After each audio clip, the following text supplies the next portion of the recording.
Welcome to the Stone and Wood Post Show. A huge day here at stop number 7, the Western Australia Margaret River Pro. Big waves, big movements, huge results and massive outcomes for the world's best. Some falling off the championship tour back to the Challenger Series. Others, they're grabbing their opportunities here and making a strike towards the top end of the rankings. Ronnie Blakey with Felicity Parmentier and Richie Lovett. Rich, we're going to be cooked this evening because that was a big one, a huge day, a massive day. A big shout out to our broadcast team, bringing you all the images throughout the day, but a real test for our competitors today too. It was amazing and we love it. You know, Margaret River has produced yet again. We love it when we get those big days and it challenges our surfers. It makes them really dig in and earn their wins, and they sure did today. Flick, the last heat of the round of 32 for the men was one that the local crowd was so invested in, but Imaikalani deVault just proving again that there's a few surfers coming into this one below the cut line that are so hungry and they just won't lay down. Yeah, you cannot be complacent, right? I think, I don't know what happened with Jack in that last heat. It seemed like that was his heat. I mean, it's his event to lose, obviously, but we've talked about it, you know, for the ages. But I just feel you can't take away from what Imai did. I mean, Imai had one of the best heats in his competitive career. He dropped an 8 coming up against Jack, and it was a big heat win for him. But on the opposite side of that, I mean, if tomorrow there's the chance of that other venue coming into play, I think he's not probably going to want to be watching that one go down. No. No, not at all. But let's hear from Imai now. An amazing performance from him, AJ. Incredible performance. Imai, you told me this morning, I'm just surfing freely. I'm letting it all go and just doing my best out there. How'd that help you today? Yeah, I wish I started doing this in the beginning of the year. I definitely, I was so stressed about the cuts all year, and I really felt like I was not surfing as well as I could because I was just so stressed about it. Doesn't help when you start with 2:33, so I was just from behind at the start. And yeah, this event, I just feel like it suits me. I did well here last year. That was actually the rematch heat. Me and Jack had a quarterfinal last year, and he got me with like 30 seconds left, buzzer beater. So yeah, it was a really fun heat. Every time I surf against Jack, we seem to have like pretty solid heats, so I was stoked. And especially out here at Margaret River, taking down the hometown kid, the defending champ, he's won it twice. Just how much confidence does this give you moving into the round of 16? Oh, for sure. He's the guy to beat here, and I feel like everybody knows that. And yeah, I was kind of just knew my game plan was I had to be on the best waves to beat him, and he obviously knows the lineup so well. So I was kind of just like following him, and he actually let me go on my good wave because it did kind of look like it was going to shoulder off, and luckily it just like kept giving me a section. So yeah, it worked out in my favor that time. Congratulations. Thank you. Thank you, AJ. Yeah, Imai with a huge goal because while he's progressing through and giving himself a shot just above him, there's a couple of surfers who are also moving through the rounds and also shoring up their positions. We've got a big round of 16 on our hands on the men's side. It's going to be intense. Well, I mean, yeah, this round of 16 is shaping up to be really good, especially with the forecast still, you know, I think to tomorrow, just the waves we're going to have an offer, the options we're going to have, and what's on the line as well. You know, we saw performances rise today. I mean, Crosby comes to mind. I mean, he's keeping that dream well and truly alive. And, yeah, people are either crumbling or they're rising to the occasion. Yeah, and Rich, the narrative coming into this event is always about that cut initially, especially in these earlier rounds, but a lot happening at the top end of the ranks as well. Yeah, we saw, well, Italo went out and some of the other top seeds went out as well. So Geordie still going through, Kanoa still going through. So the yellow jersey up for grabs, which is super exciting. And there's still a few spots that we need to fill before we really put a ruler through that cut line and send the rest of these guys back to the Challenger Series. Tomorrow's going to be an awesome day. Oh, you sound like you're looking forward to it, Rich. I am like, as a spectator. I know it's not cool and there's so much emotion that goes on there these days. But, no, it's intense. You know, they're actually earning it, though. Like, given what the ocean's dished up, these surfers are actually earning their spot on tour. And, again, Crosby, like you mentioned, was one of the standouts for me today. Yeah, and in that round of 32, you're always going to see the top seeds coming up against the lowest seed. And on the flip side of the disappointing result for Italo, the realisation of potentially a dream for Jacob Willcox, the wildcard, who got the job done in front of the hometown crowd. Yeah, this was good to watch because the previous opening round heat, you know, and this was scary for Jacob. He spoke to it. He was like, like, I feel a bit run down. I hadn't surfed, you know, between my last heat and this one. And he absolutely came out of the gates firing. He kind of had Italo on the ropes, and I feel like that's been the trend, right? The wild card's been sort of the scary word for Italo, and if he gets put on the back foot like what Jacob was able to do, sort of disrupts Italo's flow, and Italo was just trying to claw back, but Jacob clicked into gear, well and truly. I mean, whatever wobbly boot was on there before, it's not there now, and he's just taken out, you know, the world #1. And he's going to be feeling very comfortable if we go to that certain zone tomorrow, let me tell you that much. Yeah, he's had a lot of opportunities as a wild card here in the West. I think he's on his way to his best finish ever in the contest, just getting past this third round. Italo, you know, it's been a tough Aussie leg for him, Rich. The wild cards have just been a nightmare for him. Yeah, he's been diffused by the wild cards in the 3 locations. So, you know, that would definitely be frustrating for Italo. Appreciating the fans still, but, you know, I feel like Jacob went into that heat not really worrying about Italo. I feel like he was just like, you know what? I'm going to go out here and surf this main break how I've surfed it before. I know what to do. And we saw him lift today. It was great to see. Had an 8.33, but wasn't even content with his performance today. He's got a lot more to give. He definitely does. Speaking as someone who grew up with him and watched his, you know, career over the years, and I know what he's capable of in his wheelhouse, you know, his tube riding, on his backside. He's got a lot more to click up into, a few more gears. So I'm looking forward to seeing that next round, the round of 16. Yeah, it's going to be fantastic to watch. There were so many big stories, individual stories we could have tapped into today, but some magic performances from surfers below the cut line. I don't think we can go past Crosby Colapinto and his heat against Ethan Ewing. That is such a difficult draw. Ethan's been one of the best guys out here. It is our Boost Mobile heat of the day. Rich, he had his work cut out. He did, and when you think of, you know, the greats out at Margaret River, Ethan is right up there at the top of the list, sitting there with John and Jack. It's really that 3-pack have rewritten the script on how to attack Margaret River main break. Look at this surfing that Ethan Ewing's doing. It's almost flawless, you know. It's spectacular, it's powerful. It's what we expect to see from Ethan Ewing. But this is just testament to what Crosby did today.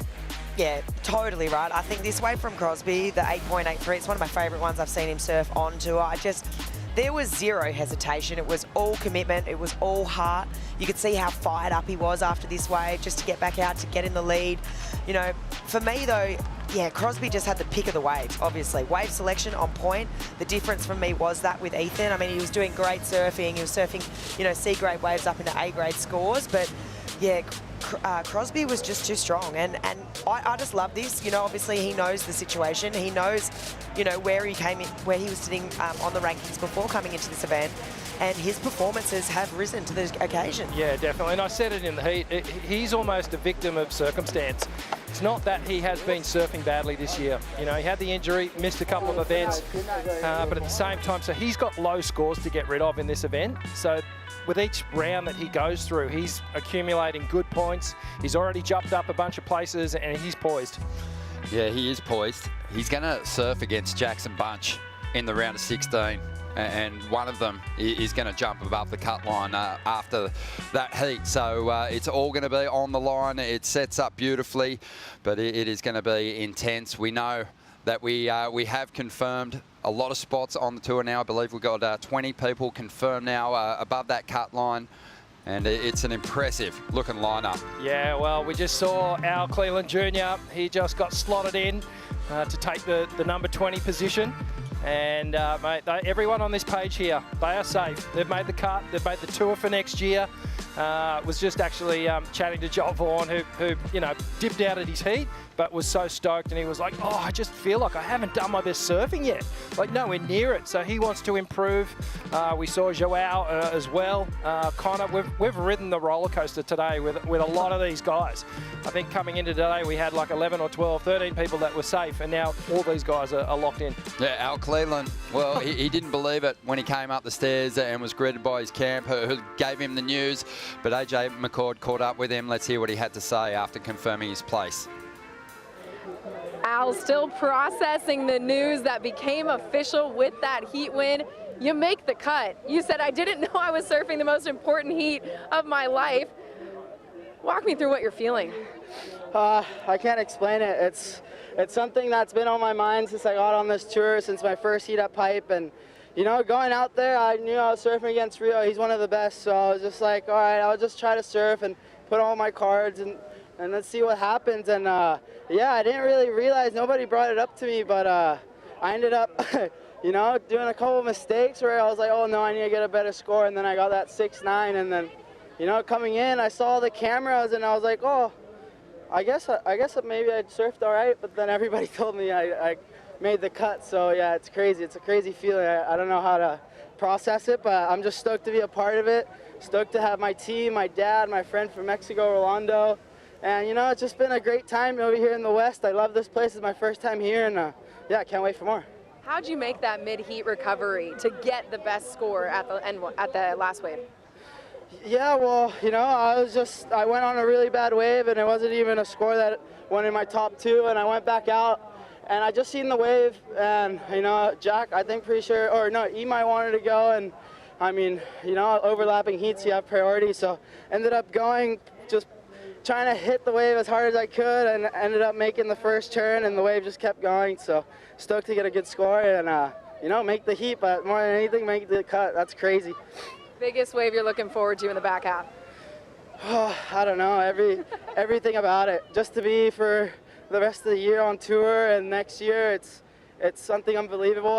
You know, I didn't put much expectations in myself, but I just wanted to surf, and yeah, now to be in a full year, I can't wait, and yeah, super stoked to be a part of it. You know, I want to say thank you for all the support in Mexico, all my sponsors, all my friends, my family, everyone. Much love to everyone, and I'm stoked to be a part of it. Congratulations. Gracias. Un saludo a todo México. Aquí vamos. ¡Viva México! He was pumping, and he jumped a long way up the rankings with that heat win.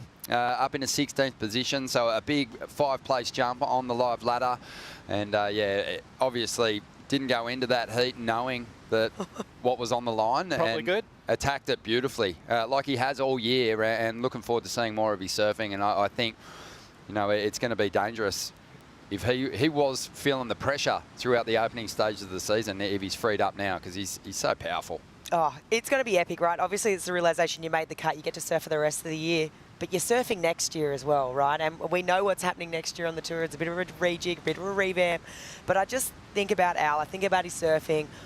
I'm looking forward to watching him at Chopes. It's undeniable, right? He surfed there in the Olympics. He had a good result. He just loves to charge. It's going to be exciting. Yeah, there was a few people that in the past couple of events have really turned their year around. It's fantastic to see, but obviously with that, we're going to have to say goodbye to some people, and they'll be back on the Challenger Series. And here's the list of people that we'll see down there at Newcastle.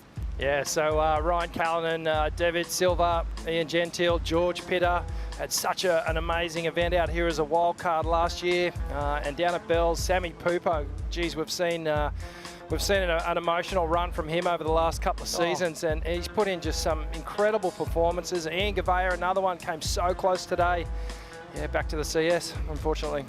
Yeah, we got Liam O'Brien, obviously. I feel like that was a real tough one for me to watch today because I feel like he's surfing so good. You know, you think back to Burley, the performances we saw there from him.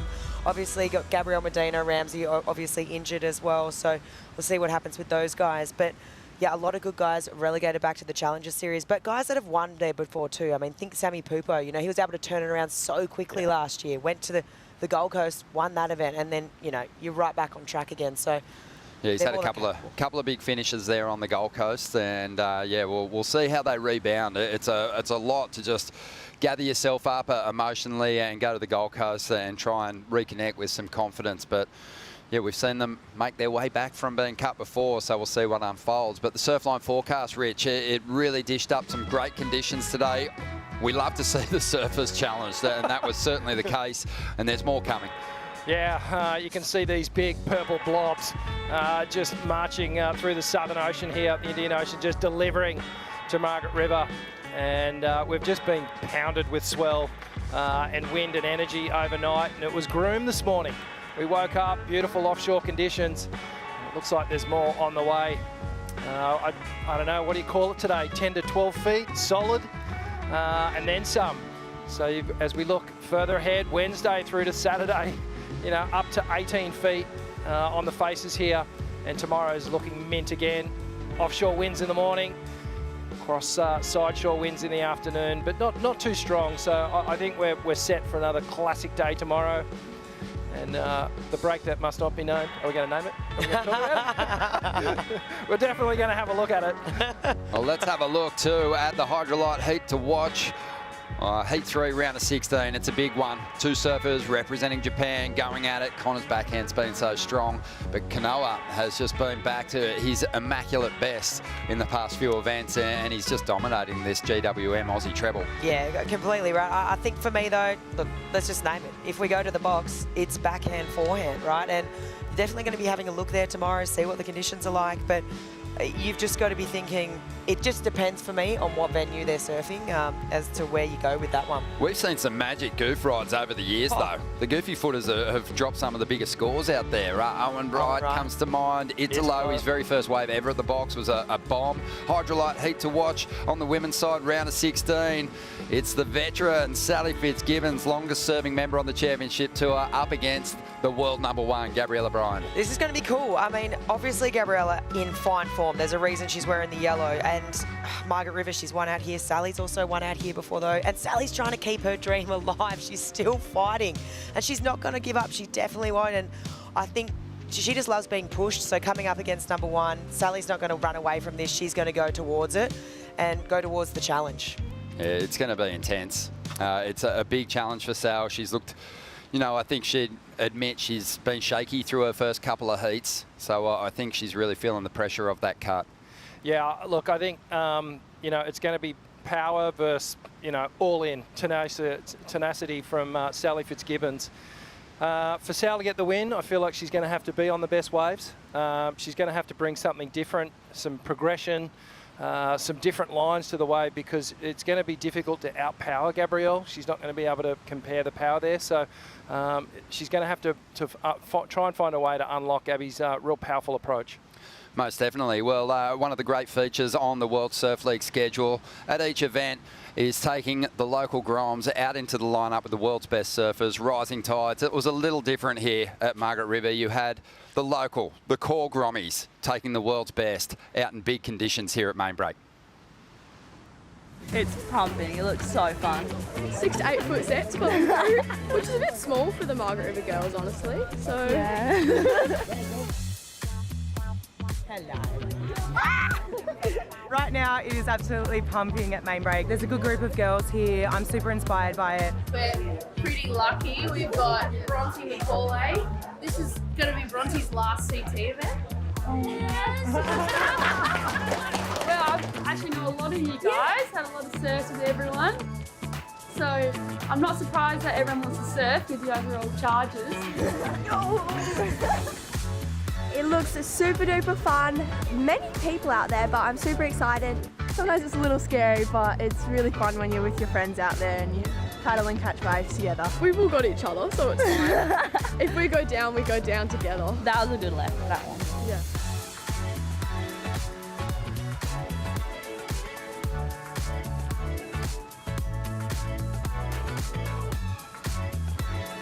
This is my first rising tides. It seems fitting to be in Margaret River for that. When I grew up, there was, you know, 1 or 2 women surfing.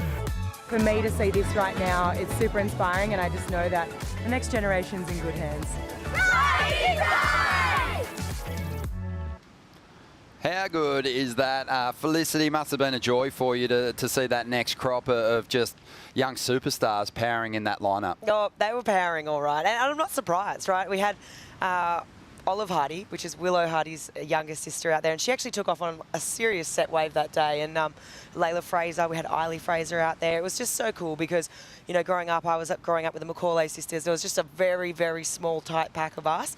But to see so many girls in Western Australia getting around it and so hungry to send it when it's big, it makes me happy. I love it when girls give it a red hot crack, Ronnie. Yep, and yeah, Willow Hardy, you know, she's been a joy to watch as a competitor in recent times, and I kept highlighting her wave earlier today. She swung on a bomb. She didn't make it to the bottom, but just the bravado on show was incredible. Oh, just showing so much heart and representing the state and the area just so well. You know, they build them tough over here, Flick, don't they, eh? Yeah, mate. Of course they do. Are you guys ready to dive into some exciting highlights? Let's do it. The BioGland Daily Dose. Let's get started. Margaret's Mayhem main break. It just stitched the world's best up when we first arrived this morning. Broken boards all over the place and plenty of big wipeouts. Oh, it's one thing you can guarantee when it's big, right? You're going to get these crazy Hail Mary moments. People are going to absolutely send it. We saw plenty of that. Broken boards, pin drops, bailing. I mean, there was all going down. And then this is the moment you're referencing, Ronnie. That just giant wave from Willow Hardy. I mean, you got to give it to her. It was such an epic effort. A lot of busted boards today. Sally Fitzgibbons, Iago Dora. And it was amazing to watch some people bust their boards and, you know, in that frazzled moment, still pull it together and get themselves a heat win. Yeah, exactly. And big hats off to all the ski drivers just doing so well out there in the big conditions today. Most definitely. Getting into number 4, we have women that survived the elimination round. The pressure was on. The surf was huge. And yeah, there was a lot of anxious moments for these competitors. Oh, completely. And I think, you know, when it's so big like this, I think Bettylou just actually spoke to it. It's so much of the strategy is eliminated. It's literally just you're out there to surf and catch waves. And, you know, it's literally a wave catching comp. You're just like, how do I avoid these massive sets, play the cat and mouse? And, you know, Erin victorious out there. And Lakey and also Bettylou. Yeah, they looked strong, didn't they? Coming in at number 3, we knew it was going to be a big clash. Imaikalani deVault up against the hometown hero. Well, Imai said it in his post-heat interview. Why haven't I been surfing like this all year? The best performance we've seen from him in terms of putting a heat together, feeling no pressure against the local champion and one of the key favourites to win the event. But he's out. Imai progresses through and gives himself a little shot at making the tour next year.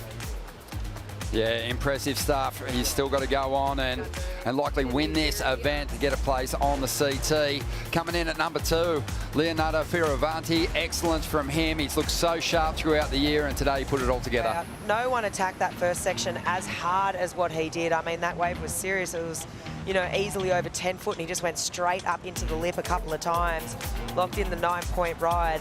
And he's going to be feeling and taking a lot of confidence from that. Yeah, buzzing with his coach there, Richard Dogmarsh. But coming in at number 1, it was the amazing run of the Wildcards. Mikey Madonna getting the job done over the current world number 2. Looking really clean on that rail. Yeah, just some no-nonsense, solid power surfing from Mikey Madonna, the young fella from Lennox Head on the East Coast, and just relishing in these conditions. Really feeling the win there. You know, came so close to qualifying last year on the Challenger Series. He had the win, and now he's marching through the event. Jacob, well, didn't he perform well? Oh, Jacob did so well. I think just to shake off the performance that he had the other day, he spoke to it, he posted about it on socials. He was like, well, couldn't do any worse than that. So to fight back like this, to drop an excellent score, you've come up against the world number 1. I just feel this is the confidence that Jacob needed. He's got all the experience in the world. No one kind of really has more than him now in the draw, now that Jack's out. So, Jacob, it is yours now, mate. Yeah, Italo still searching for another big result. He wants to keep his position at the top, but he had such a dominant start to the year. The first 4 events, you know, wrestled a win, a 2nd place, I think a semi and a quarter from those first 4 events. So he'll be hard to knock out of that final 5 conversation. But he's got to reconnect with that magic that he had early on this year. Yeah, 3 events. It's sort of perpetuating that losing feeling, which he wants to just cut and change direction and get back to that winning feeling. But yeah, I mean, back to the drawing board. I'm sure he'll bounce back. He's too good not to. Yeah, and probably a pretty good chance if things keep rolling the way they are that he won't be going up against the Wildcard in the 3rd round of a CT event. So that yellow jersey's up for grabs, but just getting excited about heats that are coming our way in the round of 16, especially for the Wildcards. Mikey Madonna up against Griffin Colapinto. That's a big one, and Jacob Willcox, João Chianca, who's tapped back into his more confident, present self. Yeah, well, you know, we obviously know that Joao's made the tour now, but there's some really cool matchups there. A lot of pressure. Each one of those heats is going to be standout. And I want to just highlight this one flick for you. Caroline Marks, Bronte McCauley on the women's side in the round of 16. Wow. I did see that. I did. And I'm excited. Two goofies who, you know, the strength is the power there. And I'm looking forward to breaking that down. There is going to be some differences. And, yeah, I mean, this could potentially be Bronte's last CT. So it's kind of, you just Isn't that cool? Like that, I mean, it's great that she was able to share that with us. I was almost disappointed to hear that news because she's such a great surfer. It'll be cool to watch, you know, and she's going to have the whole community behind her, but then Caroline is not going to back down from that. So, yeah, it's going to be a good one to watch. It's going to be exciting. So much good stuff coming your way here from Stop 7, the Western Australia Margaret River Pro. Right now, we'll leave you with highlights. We'll be making a call at 7:15 tomorrow for a possible 7:30 start. Have a great night. We'll see you tomorrow.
This copyrighted event broadcast is produced by the World Surf League for broadcast around the world and may not be retransmitted, reproduced, rebroadcast, or otherwise distributed or used in any form without the written consent of the World Surf League.